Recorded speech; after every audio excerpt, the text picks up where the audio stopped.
Olá, sejam bem-vindos a mais um DidoCast, seu programa de entrevistas do portal dido.com.br, seu novo site de notícias na web. Acesse o portal Dido, é fácil, anote aí, www.portaldido.com.br. Tem também o portal dido.com. Coloque entre seus sites favoritos. Olha, antes de apresentar nosso tema, eu gostaria de destacar nossos parceiros aqui no DidoCast. Sicoob RN, mais com escolha financeira, uma opção mais justa para cuidar do seu dinheiro. Ser Sicoob é ser dona e dono, participando das decisões e dos resultados da sua cooperativa. Seturne RN. Você sabia que o Circular do Campus está completando 27 anos e teve início da antiga empresa Cidade do Sol? Até hoje, o Circular do Campus serve sem custos a milhares de estudantes, professores e colaboradores da UFRN. Todos utilizam o transporte com 8 ônibus em 4 roteiros. São mais de 230 viagens nos dias úteis durante o período escolar. Mais um serviço das empresas de ônibus à educação do nosso estado. Senac RN. Não deixe de estudar um novo idioma.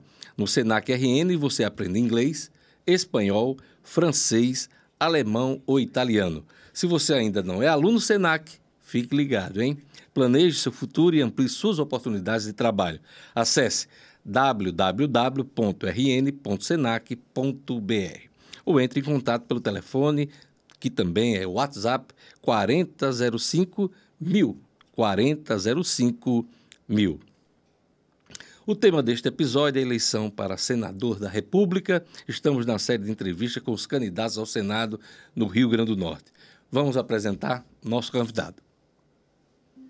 Carlos Eduardo Nunes Alves, 61 anos, nasceu no Rio de Janeiro e reside em Natal desde os 2 anos de idade. Filho do jornalista e ex-senador Agnello Alves, Carlos Eduardo se formou em Direito pela Faculdade Católica Santa Úrsula, do Rio de Janeiro. Foi eleito deputado estadual, ocupou a Secretaria Estadual do Interior, Justiça e Cidadania e assumiu a Prefeitura de Natal em 2002, quando era vice-prefeito do município. A partir de 2004, Carlos Eduardo venceu 3 eleições para prefeito da capital. Na última disputa, em 2016, foi reeleito para o 4º mandato à frente da prefeitura com 63% dos votos válidos. Filiado ao PDT, Carlos Eduardo vai disputar a única vaga ao Senado pelo Rio Grande do Norte.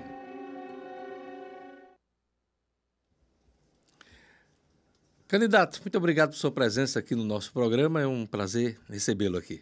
Eu que lhe agradeço, jornalista Diógenes Dantas, a oportunidade de estar aqui com você para a gente falar sobre as eleições. Antes de fazer a primeira pergunta, eu vou marcar aqui o tempo de 40 minutos, que é o tempo que nós reservamos a todos os convidados nessa série de entrevistas com os candidatos. Vamos lá, vamos marcar o tempo. E eu lhe pergunto, em primeiro lugar, por que o senhor decidiu entrar com ação de investigação eleitoral contra seu adversário, Rogério Marinho?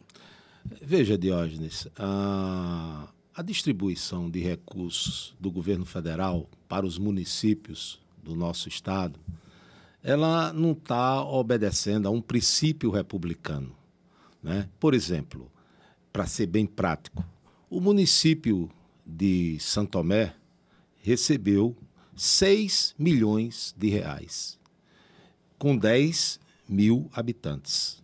O município de Currais Novos, com 45 mil habitantes, recebeu 900 mil reais.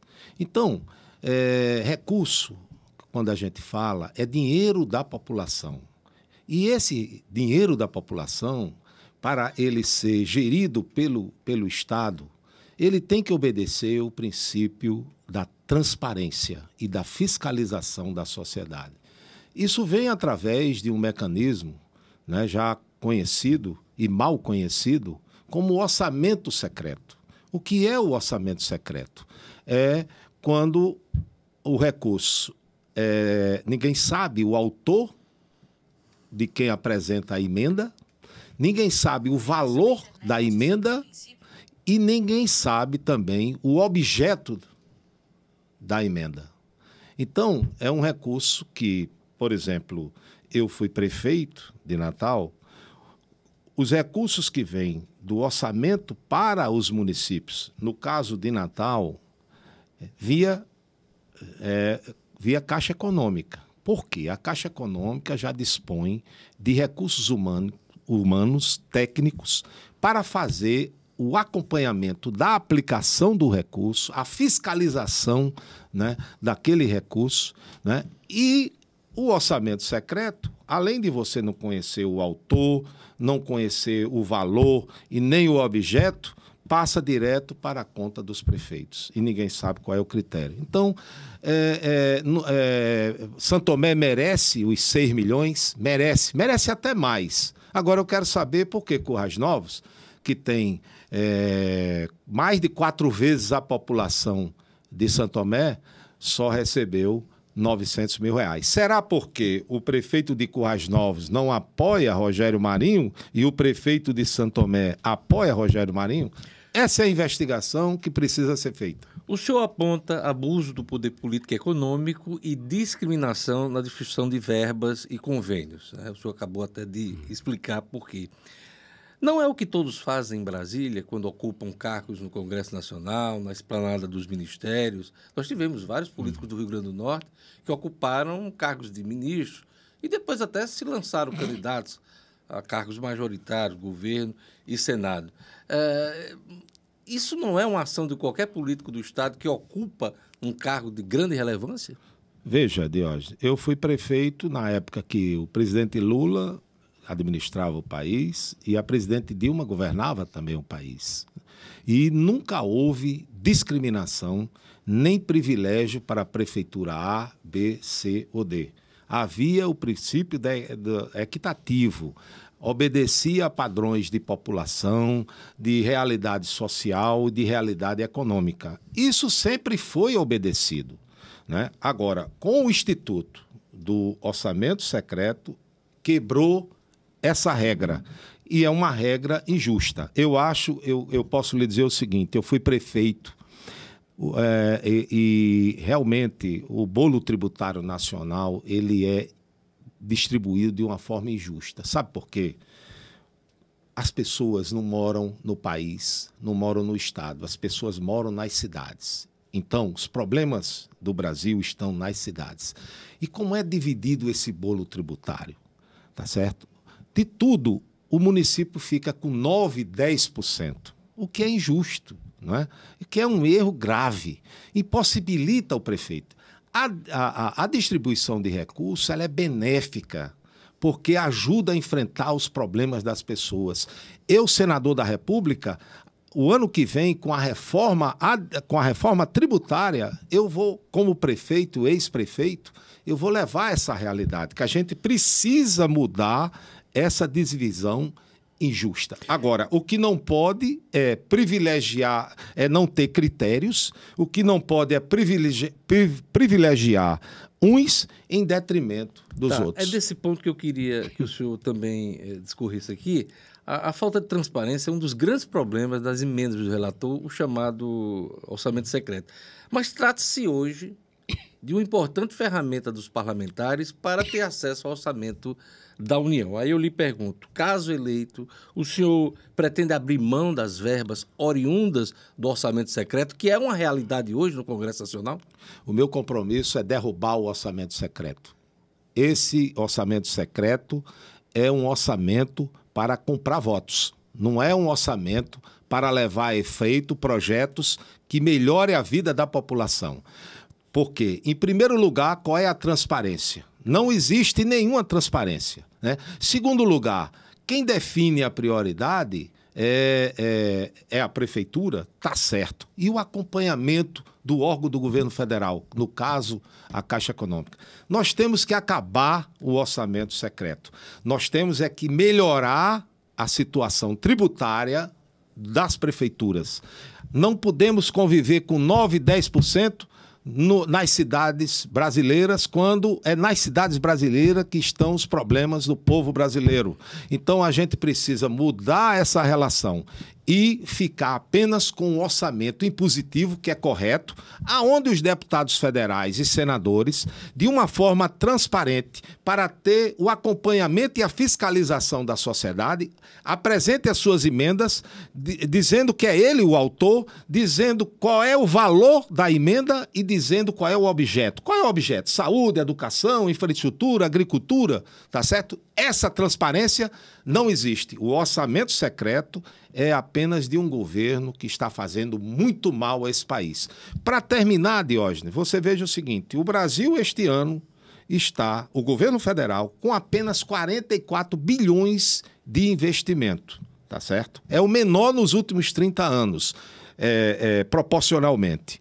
22 bilhões, 5 bilhões do orçamento impositivo, está correto.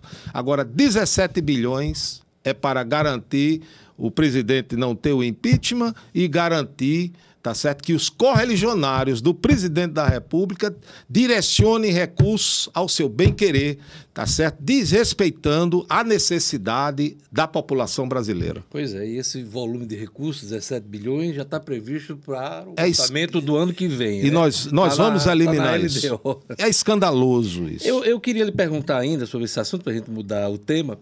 Sua ação contra Rogério Marinho provocou forte repúdio de prefeitos que se sentiram sob suspeição por receber recursos para os municípios, entre os quais os prefeitos de Mossoró, Alisson Bezerra, e o prefeito de Natal, Álvaro Dias. Lhe pergunto, o que é que o senhor achou dessa nota assinada por 110 prefeitos do estado? Olha, nós estamos num clima eleitoral, então as coisas perdem um pouco a clarividência, né? Porque Mossoró recebeu quanto? 44 milhões? Devia ter recebido 90, né? Os outros municípios receberam um valor, deveriam ter recebido um valor muito maior. Eu quero saber por que aqueles que não comungam, não acompanham o governo federal foram discriminados. Eu dei aqui a você, e nunca é demais repetir, um exemplo prático. Por que Santo Tomé recebe 6 milhões de reais com 10 mil habitantes e Currais Novos, com 45 mil habitantes, recebe apenas 900 reais? Eu não critiquei em nenhum momento o valor que eles receberam. Se eles receberam... Mas não colocou todo mundo sob suspeição, não, prefeito? Não, a coisa não é sob suspensão. Suspeição. Eu quero apenas clareza na aplicação do recurso. Eu quero saber por que outros municípios não receberam e outros receberam. Eu quero saber por que outros receberam tanto e outros receberam tão pouco. Então, essa é um direito que eu tenho, não é? Eu não estou contra eles terem recebido. Receberam, parabéns. Agora, eu quero clareza, eu quero transparência e quero saber que critério é esse.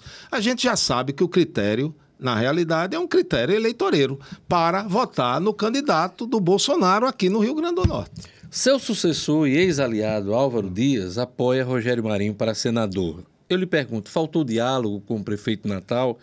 Vocês romperam politicamente? Olha, o prefeito Álvaro Dias, ele se afastou, né? Se afastou da nossa... e tomou uma posição contrária, né, à minha pessoa. Eu acho o seguinte, eu não estou aqui para recriminar posições, apenas o seguinte, eu acho que deveria ter havido do prefeito Álvaro Dias, né, um diálogo com a minha pessoa, né? Afinal, nós somos parceiros na eleição de 2016, fomos parceiros na eleição de 2020 e ele simplesmente nunca veio conversar comigo. O senhor não com uma procurou? Forma de atenção. O senhor não procurei, né? Mas não houve absolutamente diálogo. Que ele tomou a posição dele, tudo bem. Recentemente eu fiz uma entrevista com ele e fiz essa mesma pergunta, se vocês tinham rompido. Ele negou que tenham rompido, mas que o senhor tomou uma posição de apoiar um grupo político diferente do candidato dele ao Senado, sem comunicar ele. Foi assim que ele falou, inclusive essa declaração dele repercutiu na imprensa. Foi assim mesmo que ocorreu? Não, ele todo momento construiu uma solução política de total exclusão a minha participação, em todos os momentos. Foi ele que lhe excluiu? Foi ele. O senhor enfrentou grande desconfiança, candidato, de filiados ao PT e partidos coligados que formam o grupo da governadora Fátima Bezerra, quando vocês estavam discutindo a aliança. Esse momento foi superado? Essa dificuldade foi superada? Veja, Diógenes, eu tenho um histórico com o PT. Você veja que eu já votei em Lula 3 vezes para presidente da República, votei em Dilma 2 vezes para presidente da República. Em 2004, tive o apoio do Partido dos Trabalhadores e de Fátima para prefeito de Natal no segundo turno. Em 2008, eu fiz de Fátima a minha candidata a prefeita de Natal.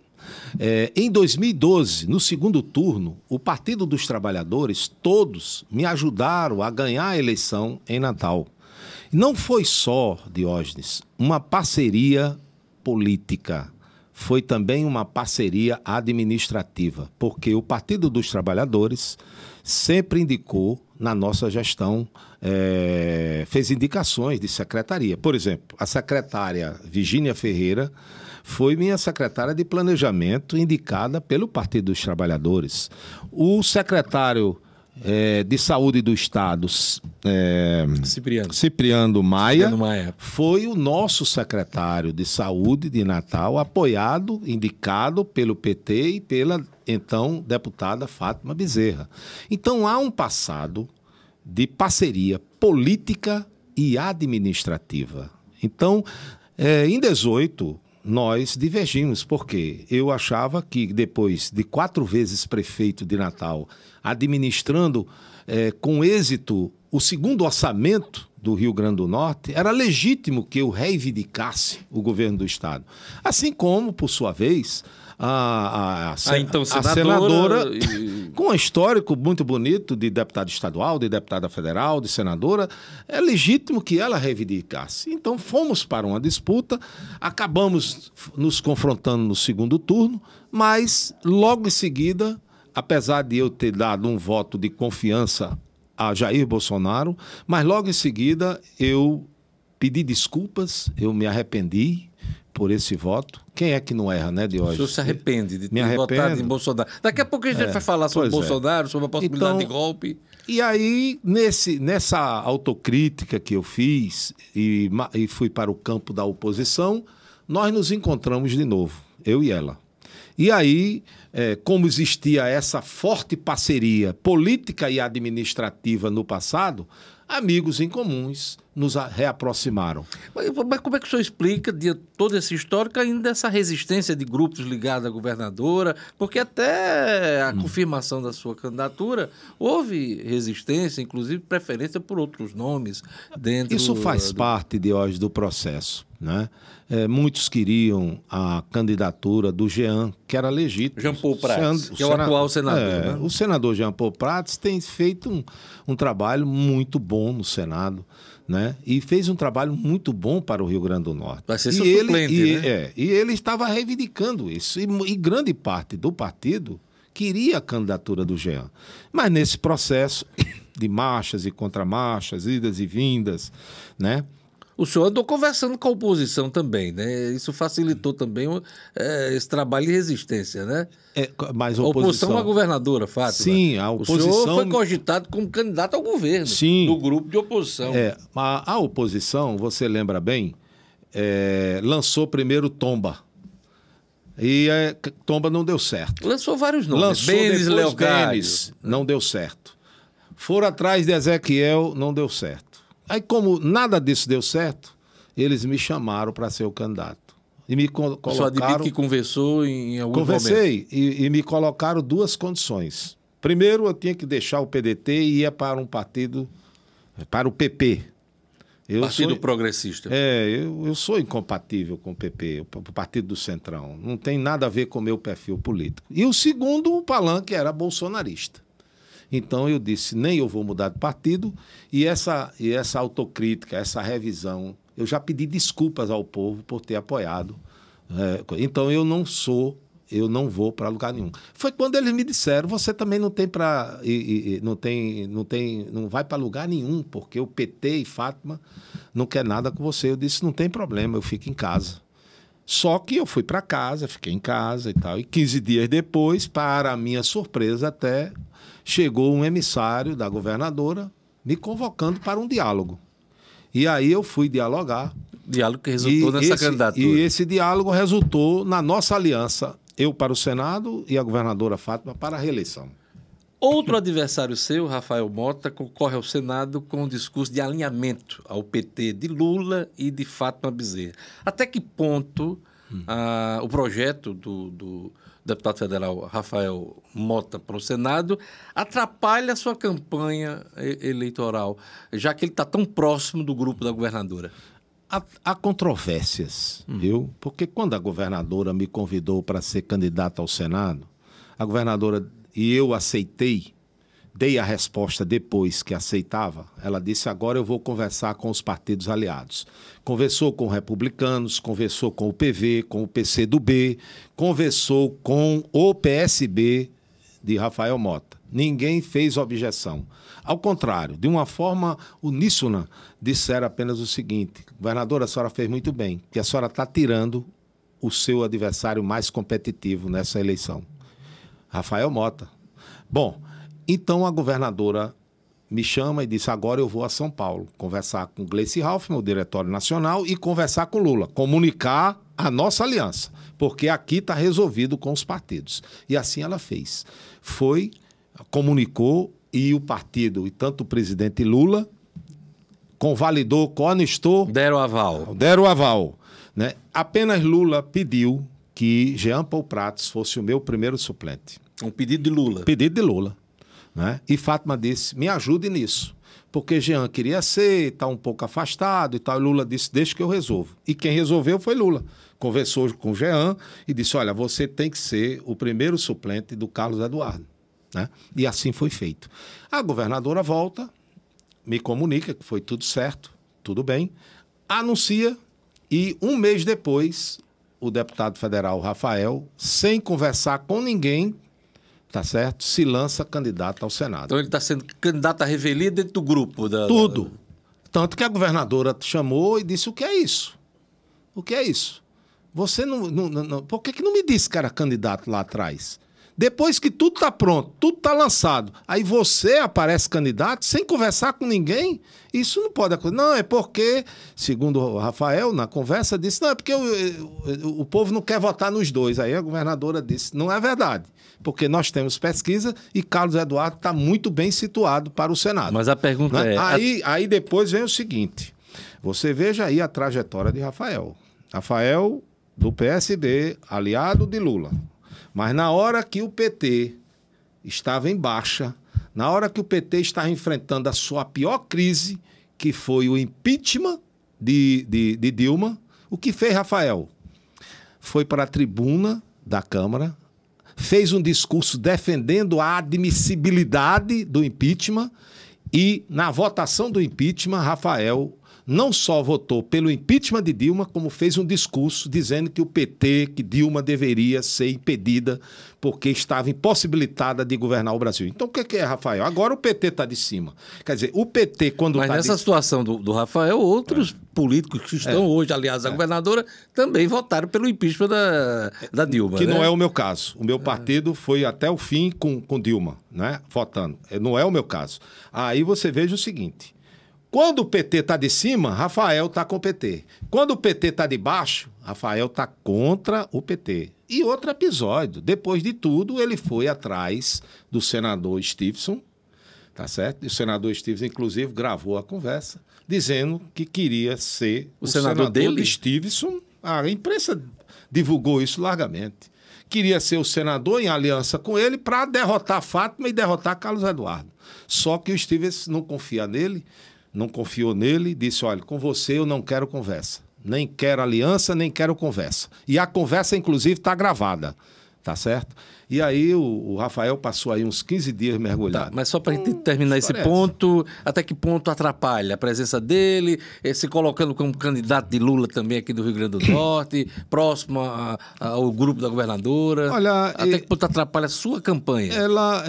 Eu acredito, eu tenho tido da parte do PT toda a solidariedade. Eu tenho tido da parte do PT e da governadora, que é a líder do PT no Rio Grande do Norte, toda a solidariedade, todo o apoio, toda a correção, tá certo? Não tenho o que reclamar da governadora e de nenhum líder do PT. Não tenho o que reclamar nem de Natália Bonavides, não tenho o que reclamar de Mineiro, não tenho o que reclamar da deputada Isolda, não tenho o que reclamar de Natália Francisco fez cara feia no início para sua candidatura, mas agora ela está dentro da campanha. Mas ela, depois que o PT decidiu, democraticamente, por voto, o apoio a mim, ela tem sido muito correta. Ela fez declaração pública, né? Tem conversado comigo, né? Ela tem ajudado em muitos apoios, né? Tanto ela como Mineiro, todos do PT. Eu tenho tido uma solidariedade realmente muito grande e uma correção do PT. E a campanha está só começando, Diógenes. É verdade.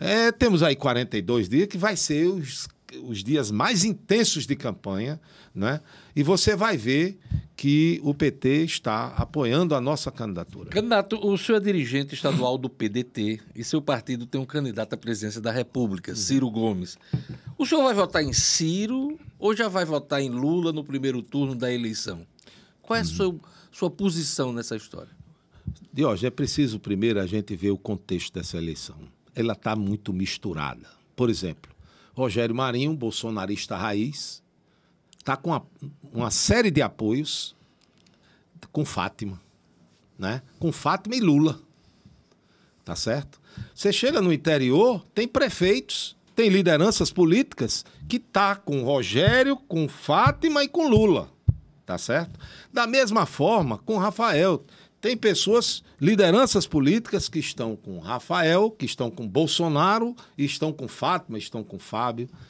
Da mesma o senhor forma, fica à vontade também de... Eu acho que o primeiro, uma eleição em 2 turnos, tá certo? Vai ter 2 turnos? Você acredita que vai ter 2 turnos? Pelo menos a regra eleitoral é essa. Eu acredito o seguinte, o meu lado político tem dois palanques, né? O palanque de Ciro e de Lula, tá certo? O nosso grande desafio é, havendo eleição de segundo turno, juntar as 2 candidaturas, tá certo? Quem for para o segundo turno, apoiar o segundo. Mas no primeiro turno o senhor vota em Ciro Gomes. O senhor mantém seu compromisso partidário. Aí está a questão do PDT, né? Está a questão do PDT. Que será mantida. Candidato, o país vive um momento muito tenso por causa de ameaças de golpe, né? Do presidente da República. O senhor acredita que pode haver golpe de Estado no país? O resultado das eleições vai ser respeitado? Sim. Diógenes, a maior conquista do povo brasileiro nos últimos 30 e poucos anos foi o Estado Democrático de Direito. Nós saímos daquela condição no passado em que meia dúzia, no máximo, ou meia dúzia de pessoas escolhia o presidente, escolhia o governador, escolhia o prefeito, né? E quem são essas pessoas? Que autoridade, né? Essas pessoas têm para, em nome de 220 milhões de brasileiros, né, escolher os seus governantes, excluindo a população brasileira? Eu acho o seguinte, que essa conquista, o brasileiro é bastante consciente. Eleitores da esquerda, do centro, da direita, não da extrema-direita. Mas é a extrema-direita hoje que toma conta do país, né? Exatamente. Essa é perigosa porque no último 7 de setembro, você se lembra... Do ano passado, o presidente da República foi para frente do quartel-general do Exército, em Brasília, e com os seus seguidores, com cartazes, pedindo a volta da ditadura militar, pedindo a volta do AI-5, né? E o presidente mandando os caças das Forças Armadas dar rasante no Supremo para quebrar as vidraças. Quer dizer, o Supremo, o Congresso, são instituições que não estão imunes à crítica, não. Merece a crítica, né? Até para eles aperfeiçoarem as suas decisões, né? Mas você querer eliminar, fechar, derrubar esses dois pilares que sustentam a democracia brasileira, isso não vai acontecer de jeito nenhum. O país acompanhou a leitura da Carta aos Brasileiros por parte de várias entidades em defesa do regime democrático. A posse de Alexandre de Moraes essa semana na presidência do TSE também, com a presença de ex-presidentes, o presidente da República estava lá também, ministros, embaixadores. Também foi um ato também em defesa da democracia. São movimentos que podem inibir qualquer tipo de arbitrariedade do presidente da República? Qual é a sua opinião? Olha, se o presidente pudesse, ele dava um golpe, mas ele não pode. Ele não tem condições de dar o golpe. Ele só tem... O que é que falta? Porque o povo brasileiro não aceita.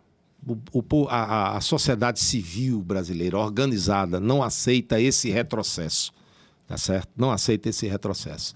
A democracia está estabelecida e ela precisa apenas de estabilidade, de paz e de tranquilidade para que a gente possa enfrentar e vencer os nossos problemas, tá certo?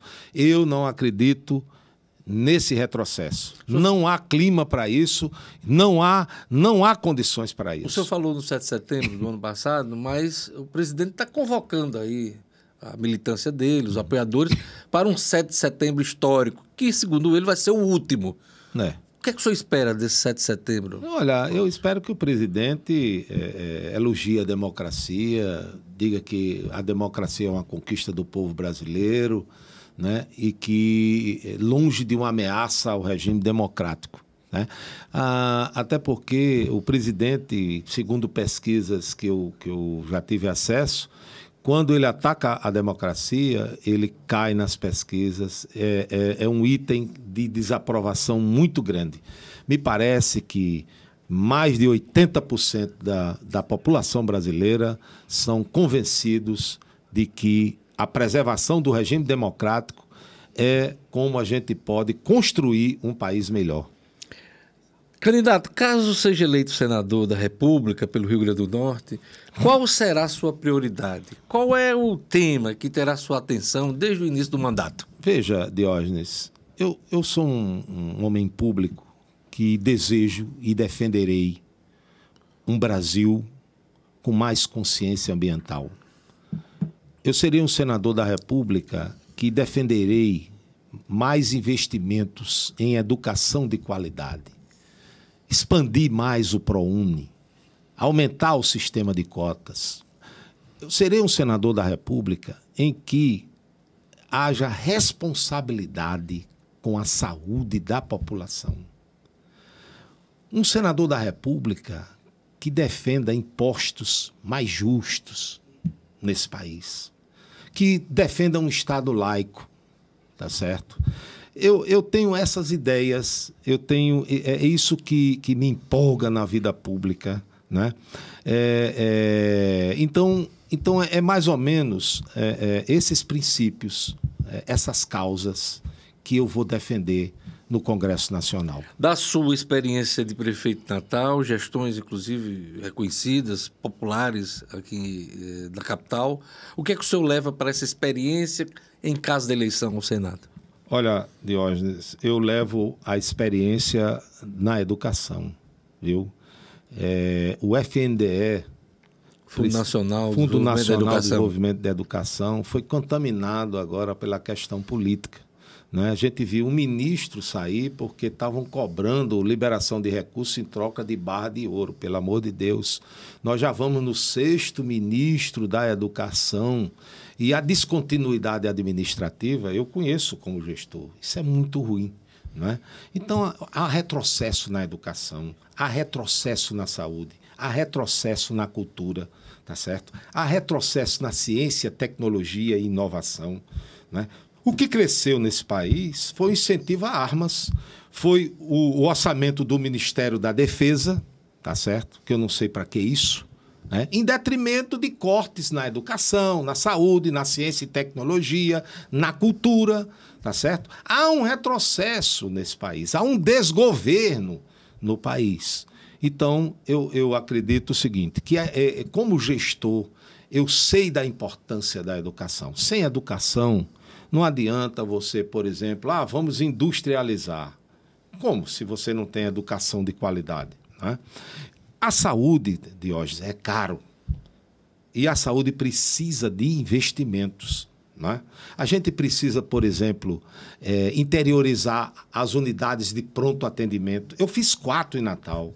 E a gente precisa interiorizar esse projeto. A gente precisa interiorizar o Estratégia Saúde da Família, que é o médico, a equipe multidisciplinar médica que vai à casa da pessoa.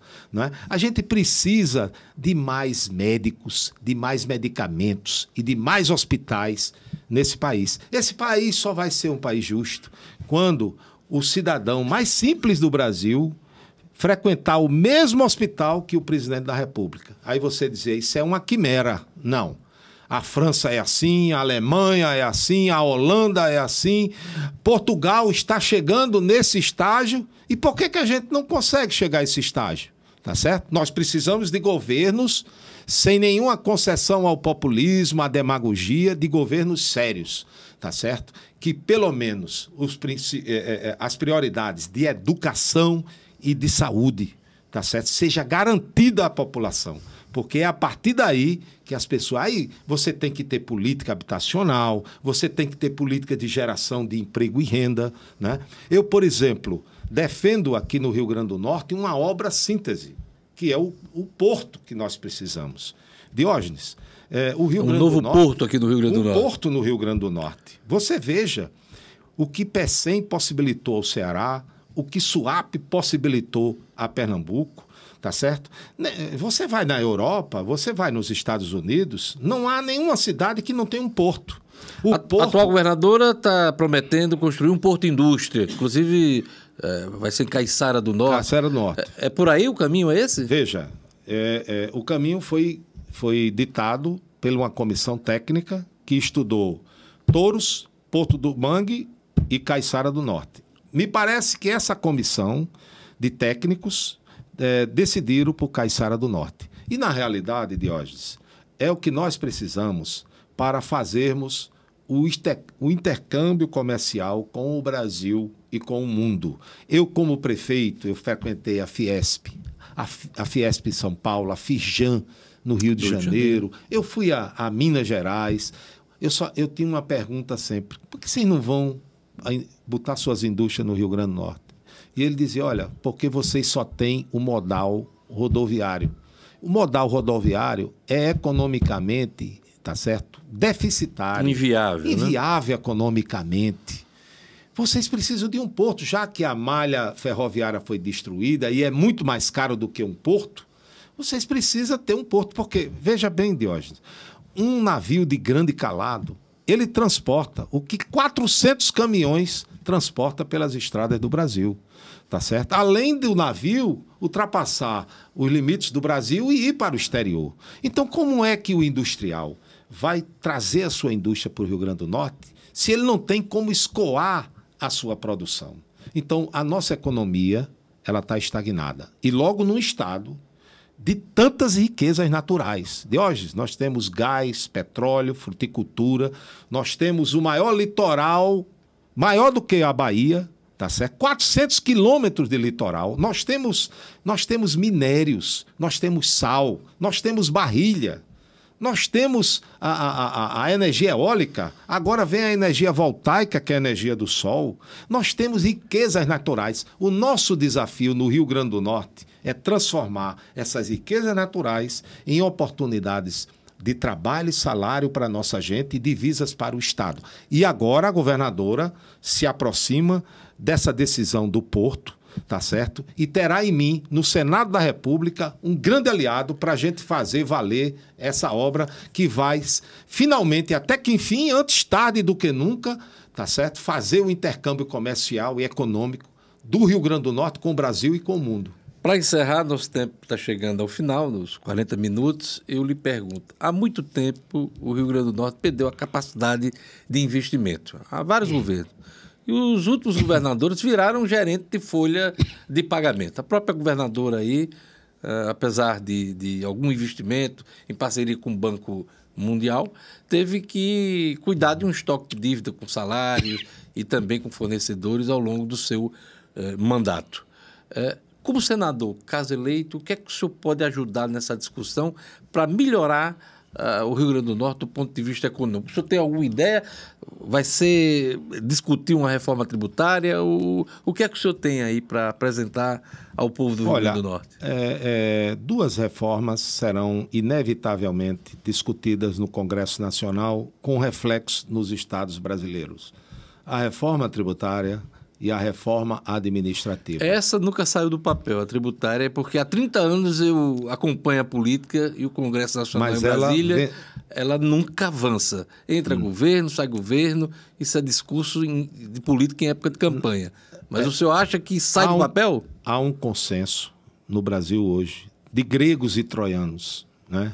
De A a Z, de que essas reformas são inevitáveis e elas efetivamente vão acontecer. Tributária e administrativa. Tributária e administrativa. Então, elas terão reflexos nos estados, naturalmente, né? Então, eu acho que a governadora, ela foi discriminada, ela foi perseguida. Você veja que os 2 ministros do Rio Grande do Norte, no governo Bolsonaro, eles vêm aqui, não tomam conhecimento do governo do Estado. Muito menos... Rogério Marinho, quando era ministro do Desenvolvimento Regional, e Fábio Faria da Comunicação.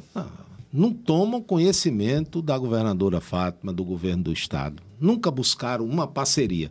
Por exemplo, esses recursos que estão destinados às prefeituras, tá certo? Por que não foi destinado 1 centavo para o governo do Estado? O orçamento secreto. 1 centavo para o governo do Estado. Não foi. O que é isso? O senhor Rogério Marinho perseguindo o Rio Grande do Norte. Porque perseguir a governadora e o Estado, ele está perseguindo o governo, ele está discriminando o Rio Grande do Norte. Como é que ele dá 11 milhões a Acari? Se puder, dê até mais. E não dá 1 centavo ao governo do Rio Grande do Norte? Isso é discriminação. Isso é falta de critérios. Isso é falta de critérios claros e de transparência para que a gente possa realmente fazer frente aos nossos problemas. Então, não há um governo republicano no Brasil. Então o senhor acha que agiu corretamente de puxar essa discussão sobre o orçamento secreto logo no início da sua campanha? Só que o seguinte, jamais estou questionando o valor daqueles que receberam. Eu defendo até que eles recebam mais. Tá certo? Eles recebam mais. Agora, por que outros não recebeu? Por que o governo do Estado não recebeu 1 centavo? O governo é de quem? É do povo brasileiro.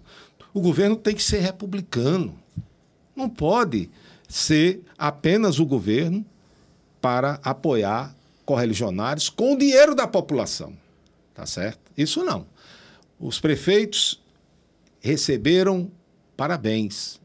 Que faça bom proveito, porque eu sei que um prefeito tem muitas necessidades. Eu quero saber por que o governo do Estado não recebeu, porque, por exemplo, Currais Novos, que tem 45 mil habitantes, recebeu 900 mil reais e Santo Tomé, por exemplo, recebeu, com 10 mil habitantes, 6 milhões de reais. Eu quero saber que critério é esse.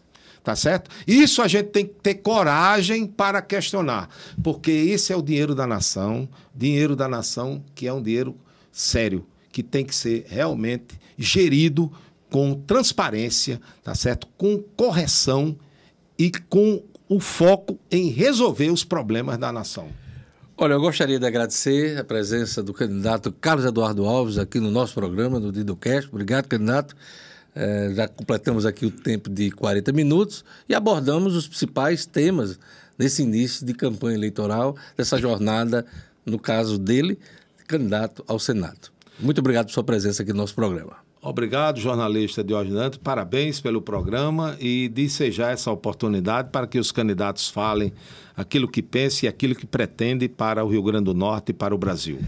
Na semana que vem, a gente encerra essa série com os candidatos ao Senado, entrevistando Rafael Mota, do PSB. Obrigado a todos pela audiência. Confiram também o programa nas plataformas de podcast, Apple, Deezer e Spotify. Também no canal do YouTube do portal Dido. A todos, Obrigado pela audiência e até a próxima semana.